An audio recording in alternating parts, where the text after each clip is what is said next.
चिन्नु भएको छ नि यो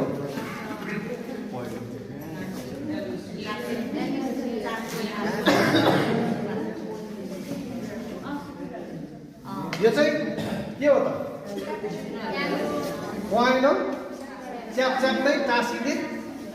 पासो पहेँलो च्यापच्याप्दै टाँसिने पासो होइन यसको यता पनि च्यापो भन्छ उता पनि च्यापो भन्छ है यसलाई स्टिकी ट्र्याप भन्छ क्या अब अलिक प्राविधिक भाषामा भन्नुपर्दा चाहिँ होइन भने सिधै भन्ने हो भने अब बुझिएन भने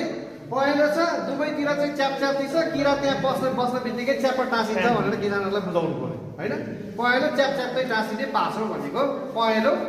यो चाहिँ पहेँलो टाँसिने र यसको किराहरूलाई व्यवस्थापन गरिदिन्छ अहिले त झिँगा बढी लाग्यो भनेर झिँगालाई पनि यो राख्ने गरेको छ होइन र यसको चाहिँ बेफाइदा पनि छ यसको फाइदा पनि छ र बेफाइदा पनि छ यसको बेफाइदा चाहिँ के छ त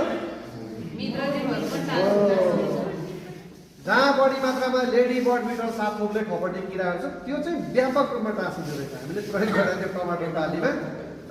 यो हाम्रो टाँसिनुपर्ने लाई र अरू किराहरू भन्दा